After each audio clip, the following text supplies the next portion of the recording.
Welcome, Maria. So nice to meet Thank you, you. Maribel. So nice to meet you, officially meet. Yes. Okay, girl. Because So, I think we've been following each other yes. um, in social media. So, Yes. Okay, girl. So, I found you a couple weeks ago on TikTok. That's how I came okay. across your profile. And I was like, this is a Latina badass. I want to get to Oh, meet thank her. I you. want to know her. You're doing so much for the community through your own, I don't know, I guess I could call it company, right? I have an agency. Agency. It's small.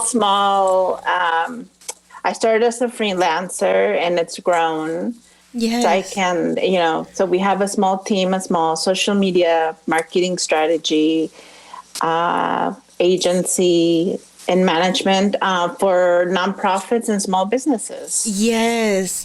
And we're going to Yeah. get into the nitty gritty. But before we do that, can you please share with everybody where they can find you on social media? You can find me. I feel like my spaces that I like to be is Instagram and TikTok. And I Yeah. feel like TikTok is more where I like tell people my random thoughts and just kind of A share little bit more personal. more personal Yes. things. And then my Instagram is more like the work that we're doing. But you can find me under Emprender Creative, both on Instagram And TikTok. and TikTok. And then LinkedIn, of course. You can just search for Maria Ochoa on LinkedIn. Yes. And for those of you that are listening on YouTube, or I'm sorry, that are watching us on YouTube or Spotify, you will see it somewhere here in the screen, all her information. And the ones that are just listening to us at the description box, I'll have all your links so they can just click Oh, on thank it you. and go straight to them. And then other than that, oh my God, Maria, I wish that I could have your skills, girl, because I'm actually pretty nervous for today. Don't be nervous. Oh my gosh, I love your podcast. You're doing such a great job. Thank you. I really, the guests are, you guys are the ones that make the podcast, honestly. I'm just here for the Yes. ride. But I got like this outline by Maria, you guys. She's so detailed. And I was like, oh my God, I aspire to be like this. Because a lot of people ask me, like when I reach out to them, they're like, okay, what are we going to talk about? And I'm like, let's just flow. I don't like to, well, it's not that I don't like to. I don't know how to organize myself that way. My mind is like scattered. And so when you send me that outline, I was like, I love this woman. I love her. I love her, and I can see It's a why. habit. I It's can a see, habit. yes, I can see why, Maria, you are successful, and why your agency is growing. So, tell Yeah, us a thank little bit you. more about Emprender Creative, if you could. Oh my goodness. Well, I could go for hours, but I love our agency. We're a small boutique social media. We really started with just social media management, which really means posting and scheduling posts, doing some light graphic work. And then it just grew into we do content curation, videos, cover campaigns, strategy. So Yes. everything from there. But really, the intentionality has always been there for Yes. us, and it's been to highlight our stories. Now, the Latinx, Latino community stories. My background is in nonprofits, so I, back in the day when I started doing direct service, meaning I was a case manager. I would go to people's homes and fill out forms for them as a caseworker. Okay. And then I transitioned into operations for nonprofits. And what I was realizing is I was doing a lot of the translations for the websites, for the documents. And as many of us have done in our families growing up bilingual, we were the translators. Yes. For since 10 years old in translating documents for our parents, like medical forms, And I think that's where my passion grew, or that's where my kind of what drives me was to really alleviate some of that process for families as they're navigating complex systems, as they're leaving their homeland and coming to the U.S. So that's where that all came from. Wow. And I was can I interrupt you real quick? Sure. I need the listeners to really understand this is a lot of work. Like, a lot of people think that doing social media, it's easy. You just upload and boom, there it is. And, the magic just happens. I'm so sorry. I have a fruit fly. It's okay. Pero, yeah, it just happens. And it's not like that. When being Latino and trying to cater to our community takes a lot of work, apart from the uploading, scheduling, and every app is different. I do right now. I'm a one team person, and girl, me estoy volviendo loca. So what you're doing is amazing, but I really wanted to focus on that and let people know how important the work that you do is. And I want other content creators, whether you're creating a podcast or you're creating your own marketing, branding, your own videos. There's a lot of value in the work that you're doing, and you should value the work that you're doing, and you should charge accordingly with the work that you're doing. I think if there's one takeaway from that's taken me a really long time to learn, that's something that, you just learn because I personally didn't have parents with running businesses, successful businesses. No. It was like starting from scratch. Yes. It's realizing that our work has value, and we go above and beyond what most people, because we're used to a hard-working group. Yes, we're used to it. Like when they were like the whole hustle culture, I was like, we've been hustling. We came to this country to hustle. Like our parents came to this. It's not new to us. It's not a new concept. Speak on it, Maria. Yes. So that was really, if there's a message I could drive home today, would be for any content creator, whether it's you're running your own social media channels, podcasts, YouTube channel. One, you're needed. Yes. We need your voices. And two, it is a lot of work, but it pays off. Just keep up. Can we talk about the importance of us showing up and taking up that space? Yes. How so my TikTok. So here's the thing. I always tell people, if you were to look at my Instagram or my TikTok just alone, you would not measure those as a measurement of my success. And I don't measure those as a measurement of my success. So you should not measure any of that. I think social media, yes, it could be really fun. Yes. It should remain fun, a fun platform. I think a lot of times we forget, some of our clients forget that this is a fun platform. Yes. We need to create fun content, but it's not perfect by any means. No. Sometimes the lighting is bad. Sometimes the sound is bad. Sometimes they'll remove a sound that you use, and it's okay. It doesn't have to be perfect. It's not the end of the world. Mm-hmm. It's fine. You don't have to. And I know people say this all the time. Just post. Yes. I agree. Yes. I agree. Just post. Let people see all the sides of you. The good, the bad, the ugly. And I think people connect with that.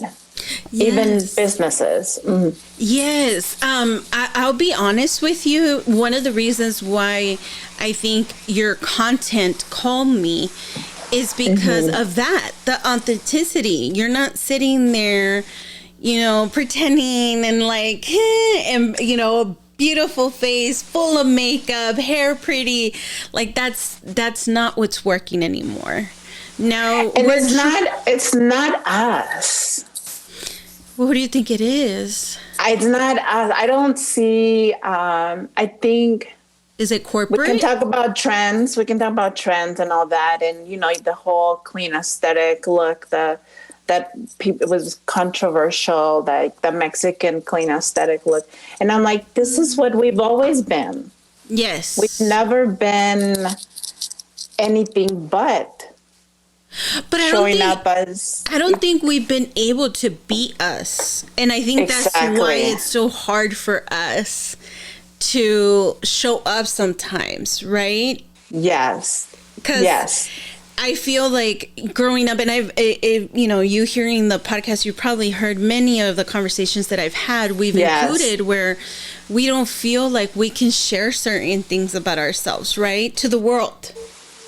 And I feel like that's the part where my content, I feel like I want to share those parts of me or these parts of the business, or the parts that are not perfect, because we're never going to learn or get to a better place without exposing those areas. And it's okay to fail, and it's okay to make mistakes. It's okay. I think what people appreciate is just putting yourself out there. And that goes across the board, whether it's organizations or businesses looking into you. And the reason I said that, my TikTok followers, I have I can't even post a link. I don't even know how many. You have to have 1,000 followers. I don't even have that, which is fine. Yeah. But clients still look at it. Yeah. And my Instagram feed is not perfect, but clients still look at it.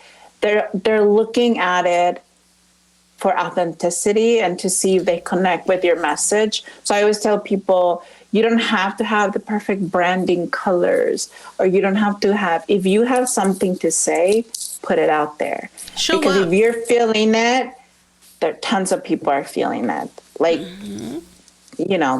Yes. We're part of this intricate quilt. And also, I think it's important to mention that there is room for all of us. Yes. There's no need to be competing. There's no need for us to, try to, sabotage somebody else's work or social media, because there's room for all of us. There's room for everyone. I think that's something that we have to learn, that it's not, how do you say, because we're so used to fighting for what we deserve, that we feel like, there's plenty of, it's just us claiming that space, I believe. Yes, and taking up that space. I feel like right now it's such a pivotal moment in history where we're able to show up as ourselves and, break those habits and be proud of who we are. So I love that. But I kind of want to get a little bit into your story, Maria. I would love to know, where are you from, girl? ¿De dónde saliste? Well, I was born and raised in Mexico, so I am bilingual. Mm-hmm. That's where my language comes from, really. I was born and raised in Guadalajara. And beautiful. Thank you. I love it. Yes. I came here with my family at 10. Attended college here, both for my bachelor's and master's. But every summer I would go back.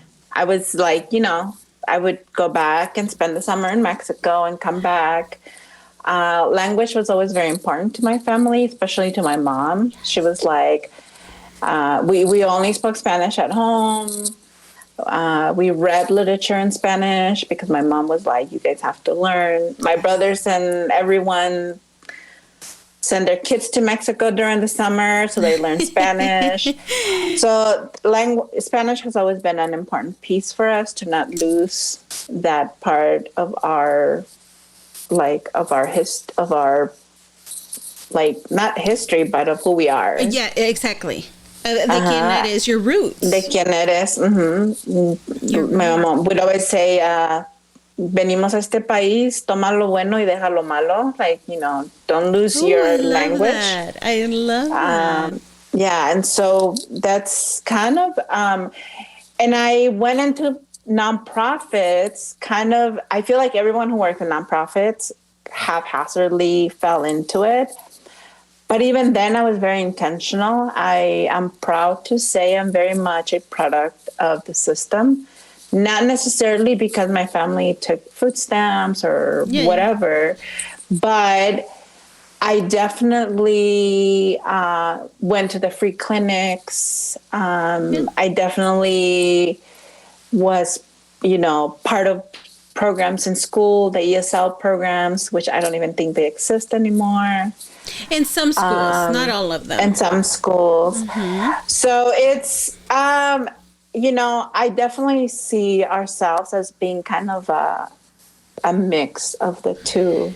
Yes. Of adjusting and accommodating to this culture, but also keeping, our roots, our traditions. Yes. That's definitely something that I personally have struggled with, because it almost seems like, at least for me, and maybe you can share your own experience, Maria, because you got here at age 10. I was born here. Pero mi familia también, my mom, Spanish, reading, speaking, writing, everything Spanish at home. Yeah. And when we would go visit family in Mexico, solo se habla español, allá no se habla nada de inglés, and sometimes even our cousins would make fun of me because they'd be like, you're not speaking it properly. And I'm like, oh, like no se dice parquear, se dice estacionar, and oh, you're not Mexican, right? Because you weren't born here. And then when I would come over here, well, you're not American because your parents are from Mexico, and you're not American enough. And it's like, oh, pues ni de aquí ni de allá, and that, ¿cómo se dice? Like that fight inside of us that is like, well, where do I belong? And that sense of belonging, right? I'm just feeling it now at my big age of 37.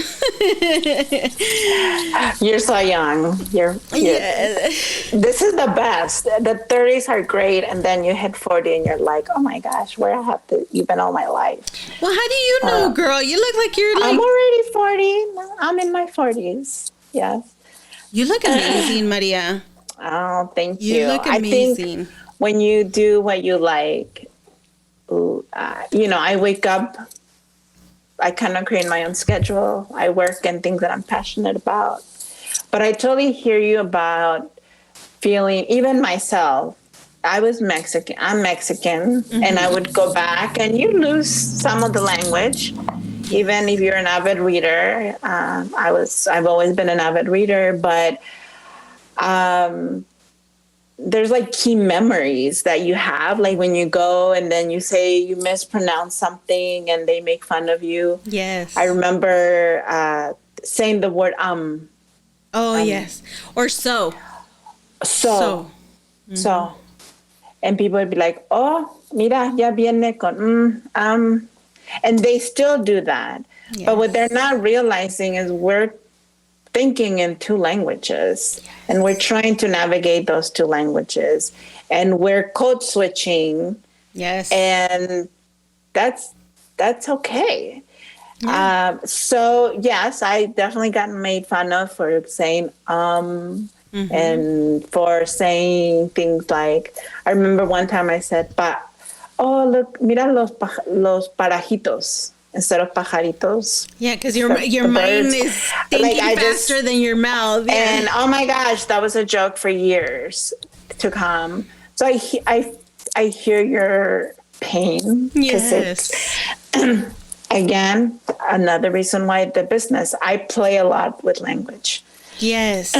I do a lot of Spanglish posts sometimes. And if I feel like only posting in Spanish, I will only post in Spanish. And if I feel like posting in English, I will only post in English. And this is just my little rebellious self. Love it. To all those years. Yes. And also to now, because I work with big marketing firms, big nonprofits that have a very specific messaging house. So that's why I'm like, you won't find a curated feed, because it's my creative expression when I'm feeling like I can't say this because the system is telling me not to say it. Like they're telling me not to say it in Spanglish. Well, I'm going to say it in Spanglish in my feed because no one's going to stop me from doing that. So I'm about to get really personal. I struggle with that every single day, Maria. What do you struggle with? The Spanglish part? Or? Yes. I never know. Like, I feel like some days I want to do English, some days I want to do Spanish. And then I feel I kind of lose some people because they're like, well, we don't understand. And I'm like, God, some apps like TikTok translates for you. Yeah. And so that's amazing. But then I'm like, I don't want whatever I'm saying in Spanish not to transfer over to the English speakers. But then algunas veces no me sé expresar bien en español. O en inglés. Me sé expresar mejor en español. Porque nuestro primer idioma del amor, es en español. Yes. So I will always be nicer to you in Spanish. Que en inglés. Que en inglés. Yeah. Not necessarily, maybe because it's the language of our heart. I think so. It's this language. And so part of the thing that I really strive to do is to debunk that discomfort, but also to embrace it.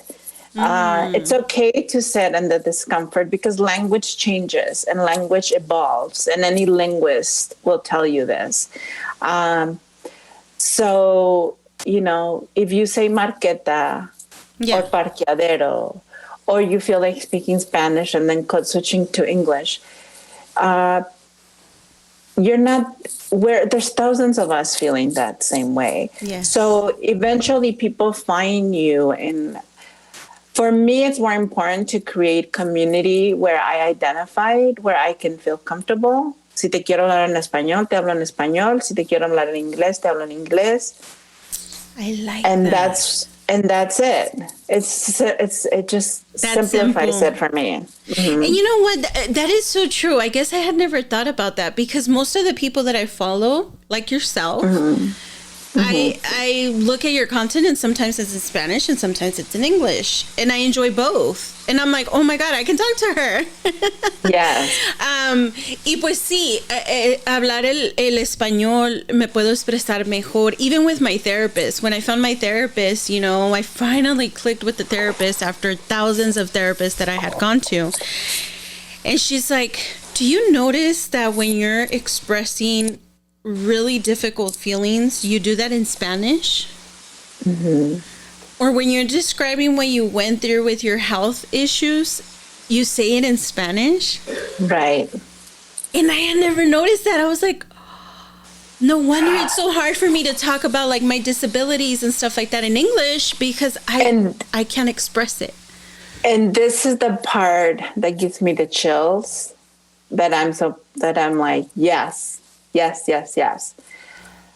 Because part of the reason why I think it's so important to have bilingual, I only speak Spanish. It's a little bit of French, but more like Spanish. Yeah. So of course that's what I can provide. It's because of that. Because there's things that we want to talk about, that we want our community to talk about, that we want our community to feel comfortable talking about. But how are they going to talk about it when you're putting it in English out to them? How are they going to find out about Medicare or Medicaid when no one is explaining it to them in terms that they understand?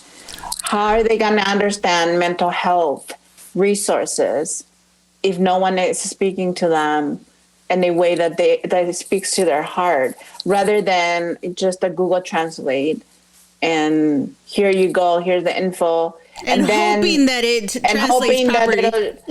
Well, not even hoping. I've seen many translations that I'm just They're terrible translations. Por eso te digo, you're kind of hoping when you're translating. Well, I know they're not going to show up. Yeah. Like we know that messaging does not work and it doesn't resonate with people, yet people keep doing it.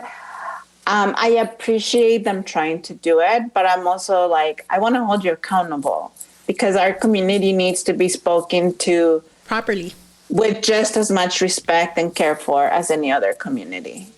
That is so true. That is so true. That is such a valid point.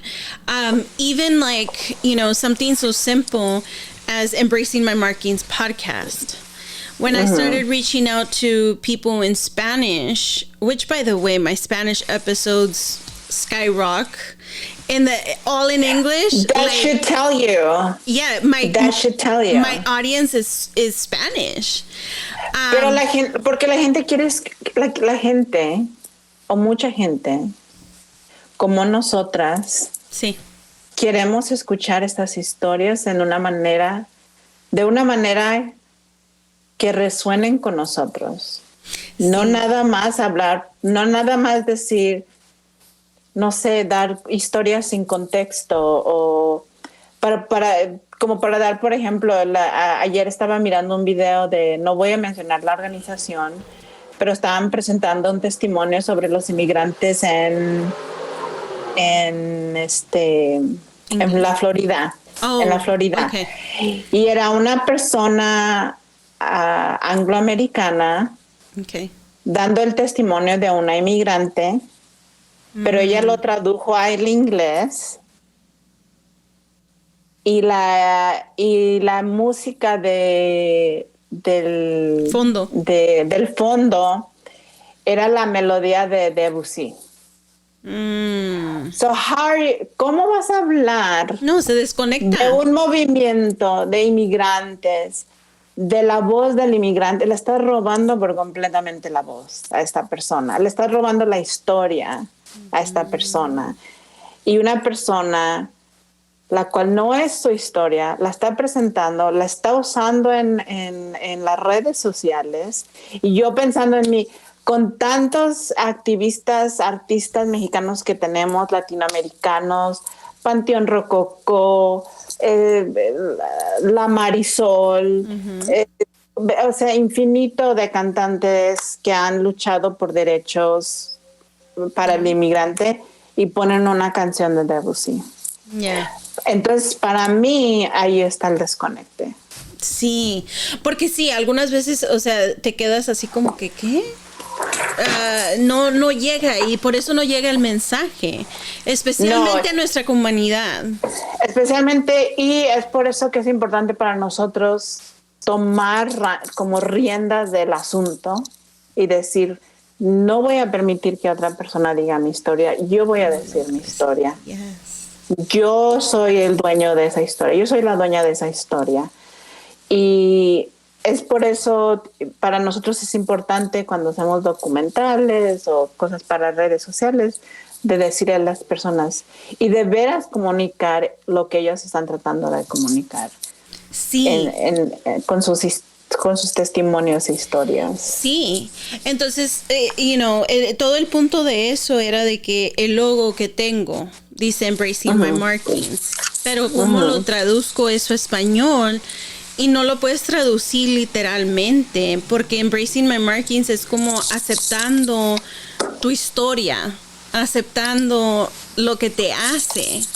Entonces dije, no lo puedo escribir, no lo puedo transferir así nomás automáticamente, lo tengo que poner what it means. I have to give a meaning. And so that's why I kind of added to the logo like the aceptando mi historia. So yeah, that's very, very important. Now with Emprender Creative, girl, how did you start? How long ago did you start? I started freelancing. Me dejaste con, now I'm thinking about your tagline. Oh.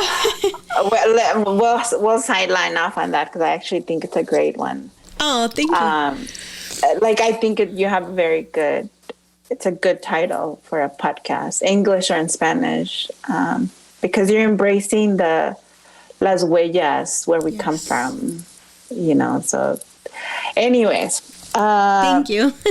my how did Emprender Creative came to be? Was that the question? Yes. How long ago did you start?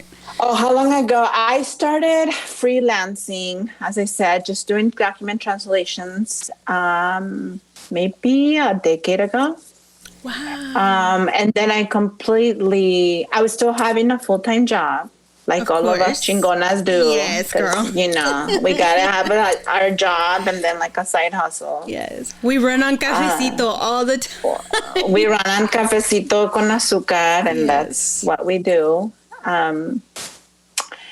And then in 4 years ago, I was diagnosed with ovarian cancer. Oh. And I had to go through surgery and treatment. I'm doing fine now. I was very successful, Glad to hear had that. successful treatment. Thank you. And it made me realize, like, what do I really want to do? Like, what do I really want to do? I had a good job, a good career, a good history, a good career trajectory in the nonprofit sector. But because I was up in operations for many years. Okay. And I love processes and operations and things like that. But I felt the need, I think I felt like a higher calling because I always loved translating for people, like documents. Yeah. And it would always irritate me when I would scroll through social media. There's a lot more bilingual content now, but 6 years ago, Oh, it wasn't like a zero. thing. It wasn't a thing, Was a girl. zero. No. No. So I broke off after, and officially started my business like 4 years ago, but been doing communications and translations for about 10.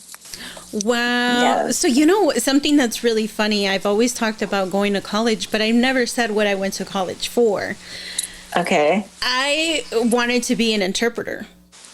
Oh, So okay. I went to school for interpreting, medical interpreting, because Very cool. growing up in We healthcare. need to. Yeah, growing up in healthcare, my parents were in this country by themselves, no family here. And me, since I was a year and a half old, I suffered from chronic pancreatitis. But back then in the 90s, it wasn't a thing for a kid to have pancreatitis. Like, that's usually in somebody older, and it's mostly males. It's not really that common in females. Right. And so they went through a lot. Like, my parents lost their home, lost their jobs. Yeah. We had to ship my brother to Mexico. Like, they went through a lot. And, my biggest passion was I want to interpret. I want to be a medical interpreter. I want to help those families. And it was something that fulfilled me at that time. But as things happen to you, you kind of come to a realization of, what do I really want to accomplish? What do I want to leave behind? Yeah. Yeah. That really was the question. I think health issues like the ones we've had really bring us to, I guess we were lucky. I feel lucky that life made us question that. I say it's sour sweet moments. Yes. Because a lot of people don't, they just leave their office 9-to-5 job, and it's great. And that's satisfactory to them. Yeah. But it wasn't for me anymore. I was like, I want to do something more meaningful. Yeah. And so that's kind of what led to, to starting a bilingual social media agency. And it was slow. I'm not going to lie. Of course. It was slow. Of course. But we've always been very lucky to have great clients, great campaigns. We get to do a lot of fun work. I've seen, I went into your website and I saw a few people that you've worked with, and I'm like, that is so cool. You've worked with really cool people and for really cool companies and organizations and brands. So that's wonderful. I think, lo que estás haciendo definitivamente está ayudando a nuestra comunidad. Right? Nos estás dejando saber, o como ahorita es como si me pusiste una batería, mujer. Siento como que I'm ready. I want to post a video right now, Good. Because it's almost like, oh my God. And I think that's the importance too of surrounding yourself with the right people. Like you said, I have friends and I love them dearly. Nada contra ellos, they're successful in what other people would say, but I don't see them being happy. And I'm like, God, you're so talented. And I'm like, I want to grab them and shake them and be like, oh my God, like you could be doing this, pero that's not my place. Of course, you can't tell other people what to do. But I love surrounding myself with people like yourself that are, looking for that passion and trying to leave something meaningful behind. Because I think when I was diagnosed with multiple sclerosis at age 32, that's when my life flipped. Right. And I was like, if I was to die tomorrow, like, what would I be remembered for? How would people remember me? Did I make an impact on anybody's life? Did I contribute to my community in any way? Yes. And then that's what made me come into social media and start playing with it. And now I'm here and I enjoy doing this, like doing a podcast, like sitting here and talking to somebody like yourself. Me da batería, mujer. Like, you guys make my day. And I feel like that's what we do come, I think the U.S. and there is that whole thing where like, we do live in a capitalistic culture. Yes. I'm not against capitalism. Believe me, I will charge accordingly. But I also think that, and I don't know if your parents did this, but my mom did this, and that could just be uniquely my mom because I don't know. But my mom worked a lot, and she would come home, make lunch, dinner for us, lunch was 3:00. So make lunch for us after school. And then she'd be like, oh, let's go take a nap. Because it was like her little nap before going to her next job or before doing something else, community related. And so now I take naps like in the middle of like after lunch. I take my siesta or I just slow down a little bit. Yes. And it made me realize, when I go back to Mexico, that's like the life. Like that's kind of, it's a very slow down pace of life. I'm not saying it's better or worse. I just think for me, that's the life that I need. Yes. Yeah. So it was really questioning, what is the life that I want? How does it fit with the life that I'm living right now? And I just was not getting that. As much as I loved operations and processes and all that, you were good at it. It wasn't feeding your soul. It wasn't feeding my soul as much as just telling people like, hey, talk to our communities in a language that they can understand. Yes. Simple. You would think it sounds simple, but it's not. It's not, because it's a lot of convincing. Me personally, girl, I'm like, oh, but ahorita me estás dando de que the right people will come, and I can't cater to everyone, unfortunately. No. Nobody can do that. But there's thousands and thousands of creators that do just pure English or pure Spanish, and that's okay. But I have to dabble in both. And I think I kind of want to circle back in what you said, where you encourage people just to start doing it. And I think what people sometimes miss with that is that don't have an idea already of what just do it. Like, no, you don't have to have your full face. It doesn't have to be like an aesthetic. Like, just do it, because that's how you find what you love and what you want to share, I feel like. I'll share something with you that I think is very telling. I come from the 90s, like Instagram, revolution. Yeah. When Instagram was hot. I mean, it still is. I shouldn't say when it was. It still is. I know, it really is. People say que no, but yeah. I still stand by Instagram. But I remember when I started, there was like these mega... I don't even want to say their names. No, not influencers, but social media strategists who would sell these like really expensive programs, and then they would tell you, we'll have your website layout and your post for the next month ready for you if you sign up for a package for $800, $5,000. I think I remember that. That type of thing. And I was like, I can't afford that. I can't afford to do a whole rebranding or branding or any of that. So I literally started just building it from scratch. And eventually I was able to afford a website designer. And eventually I was able to afford someone to help me come up with the branding color palette. And so that's what I'm saying. Like, you don't have to start with everything unless you're lucky enough to have the resources and the means to have someone help you create a whole branding and website, and you have family and spousal or whatever support to do it, then do it by all means. But if you don't have the money, you can get started. Just start wherever you are. Yes. Like, yes. Wherever you are. Yes. Mm-hmm. I remember I had a friend, she had lost her corporate job back in 2020 when they were kind of, sizing down.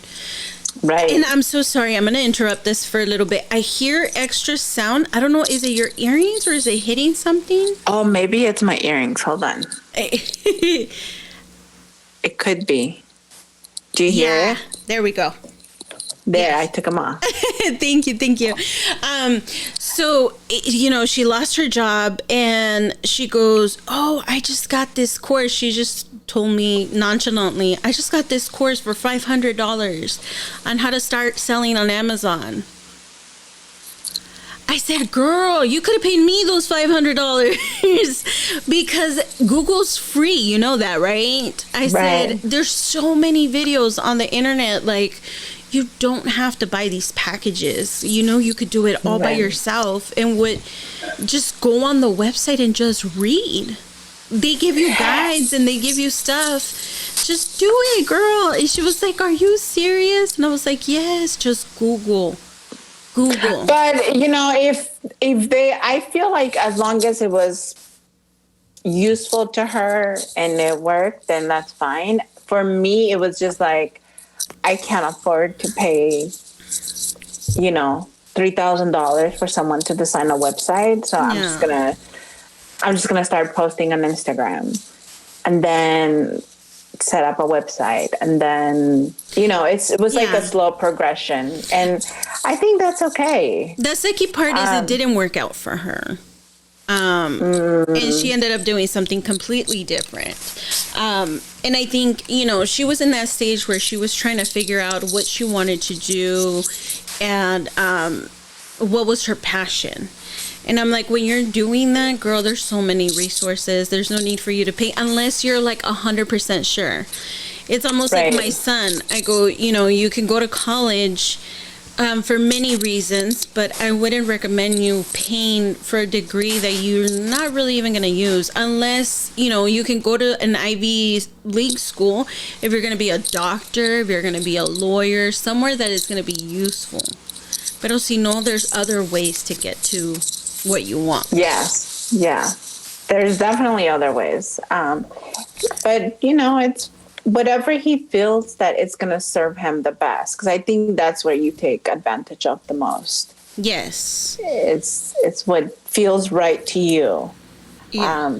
For me, it didn't feel right. I was like, especially because there was no, like, I see now more of the Spanish, Latina social media strategists selling templates and things like that. And I'm like, okay, there's a little bit more now. But it just wasn't my thing. I believe in like just Getting out there. just getting out there. Yeah, wherever Just you're getting at. out there. Mm-hmm. Now, I kind of want to, address the opportunities and the entrepreneurship that we're seeing now.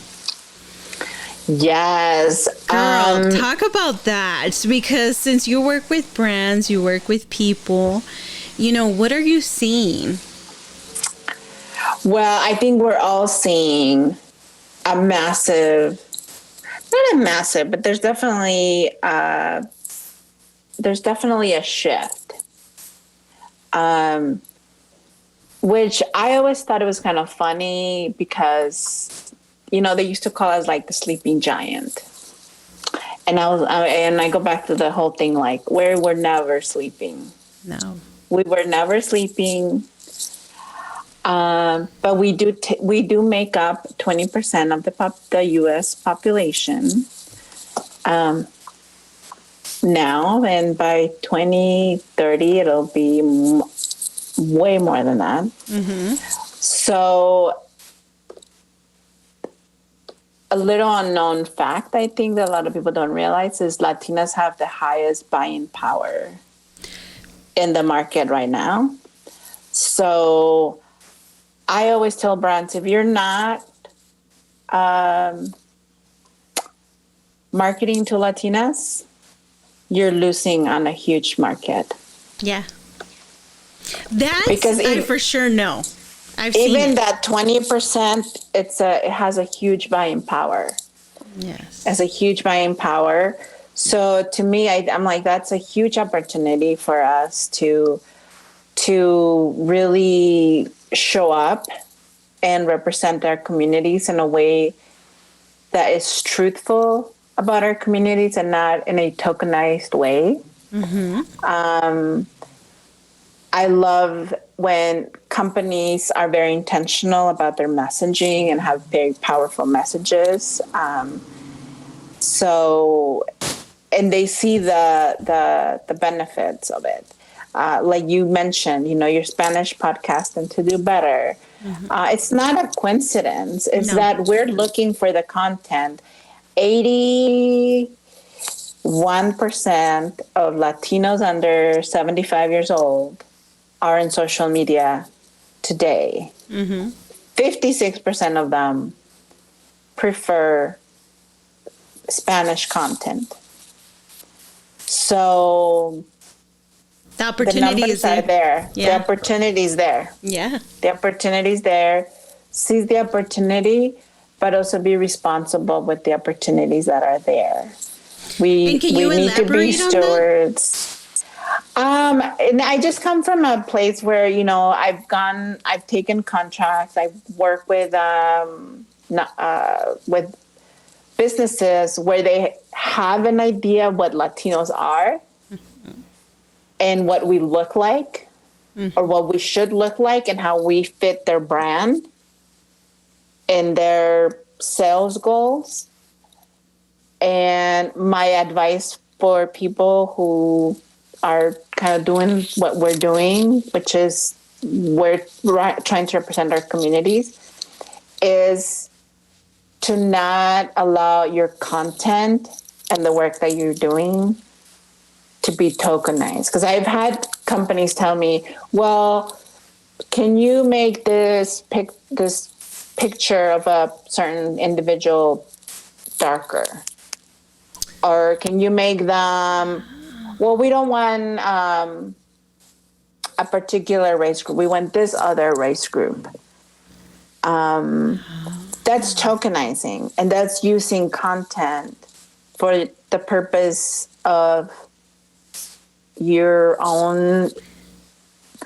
Those two things don't align. Yes. Okay, I'm getting what you're saying, and I see that with guests. Yeah. So I don't know if you've heard me say, I've said this before, my listeners are going to know what I'm about to say. I reach out to a lot of Latino people, and I try to have a diversity, right? I don't just want to pigeonhole into Latinos. Like, I want a diversity. Last week's podcast, I'm talking to another wonderful business owner, and I'm telling her, I'm like, I've reached out to people that are sharing their immigrant stories and are pushing their product based on their immigrant story. Mm-hmm. And there's this one brand, I'm not gonna name them, but there's a brand, every single post and every single video talking about immigration, talking about how they struggled, the hustle mentality. And when I reach out to them, it's like, oh, we're not ready to tell our story. Then what are you telling? But what they don't realize is that they are telling a story. Yes. Or I'm not sure if they realize that they are telling a story. And when we tell our stories in a ways that is stereotypical and that feeds into the stereotypical, it oversimplifies who we are as a community. Mm-hmm.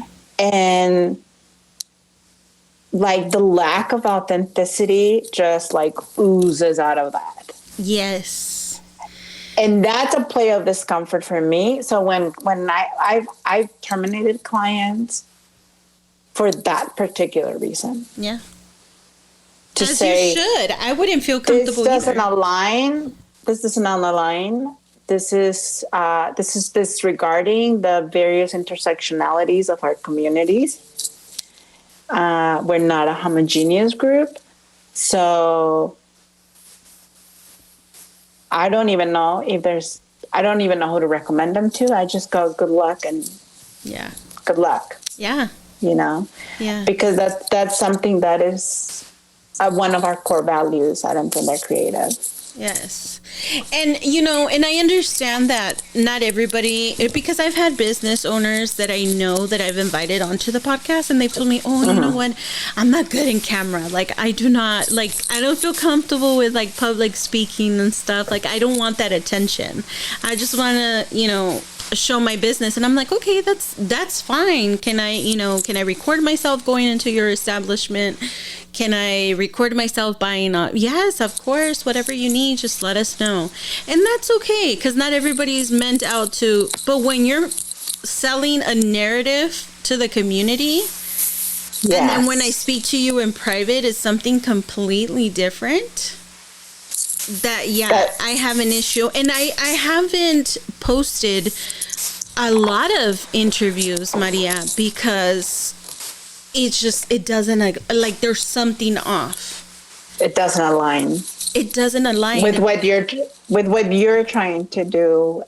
Yes. With the messaging that you're trying. So I think, yes, we do have an important work, which is carrying that work of valuing our communities beyond what people see or think they see or know about us. Yes. So there's definitely the intentionality. There has to be an intentionality there. Yes. We deserve it. We do. And it's kind of like a foundation. It's a home, we have to create strong foundations for the future.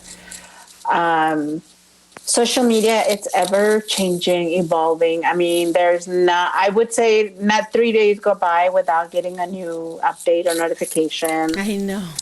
Whether it's Instagram, Facebook, TikTok, whatever it is. But if you have this foundation of what you're trying to do, it's going to surpass whatever changes Instagram or Facebook or any of the social media platforms have. Like, your business should be founded on a solid core set of values. Yes. And social media is just to help you amplify and to help people get to know you. And you can tell a story in many different ways. You don't have to be in person. It could be a blog. It could be a short Instagram post. It could be many things. Yeah.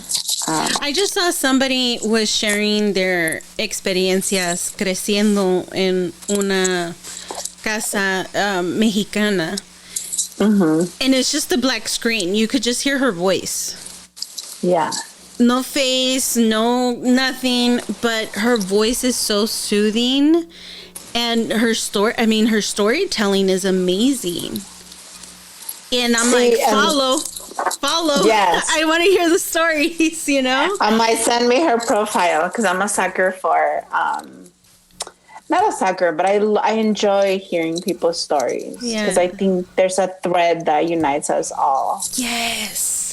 Yeah. Yes, which is the whole point of like my podcast. That's what I try to bring to life, you know. Todos tenemos algo en común y todos tenemos una historia. Todos tenemos un lugar en este mundo. So, sí. Yes. So, if you guys want to connect with Maria, if you guys need any help translating, social media, I know you do social media content as well, right? Yes, anything related to social media management, content creation, graphics, if you want full social media. We do English only too. But we love bilingual. We love our bilingual clients. Yeah. So if you need any bilingual social media, reach out to us. And yeah. Yes. And so her website is emprendercreative.com. Again, if you're watching us, you can see it on the screen and on the description box. If you're just hearing us, description box, connect with her. I really like your content, Maria. Thank you. I love yours too. I'm always like, she's gonna think I'm stalking her, but no, not at all, girl. That's what social media is for, right? Yes. Trust me. Lo que no quiero compartir, no comparto. Like, no comparto mi vida privada. That's something that I'm not comfortable with. I'm a very private person when it comes to that. But whatever I want to share and I want you to see, it's there. So go stalk me. It's okay. Same. But I think, you know, hopefully what you guys take away from this podcast is that we all have a place, show up. There's a need for us right now, Latinos, to show up for each other. And so if you guys want to connect with her, you can. Before we let you go, is there anything else you would like to share with us, Maria? No, I think you summed it all up. It's, you know, show up. It's important for us to tell our stories, to be authentic, to connect with our roots, yes, wherever they may be. I think there's a lot of power in that. And then I think there's a lot of centering in that. I think we live in a very noisy world, and it's time for us to reclaim our stories, to strengthen our community with those stories, which is why I love your podcasts and the work that you're doing, because we need to inspire the next. I say the next because I'm like, but we need to inspire ourselves and the next generation. Yeah. Latinx, Latino leaders that are coming up in our space. Definitely. Yeah. And I think, you know, I have a 15-year-old son. Well, he's going to be 15 this weekend. But I have a 15-year-old. And, you know, Happy birthday to him. Thank you. Thank you. And, you know, I think he's one of my biggest motivations to doing the podcast. Mm-hmm. Because he's like, Mom, like, I want to know, you know, I'm the person in my family. I'm the only person in my family that I'm like, where do we come from? Where's our roots? Like, I want to go back to where we came from, and I want to see, and I want to meet, and I want to talk, and I want to do this.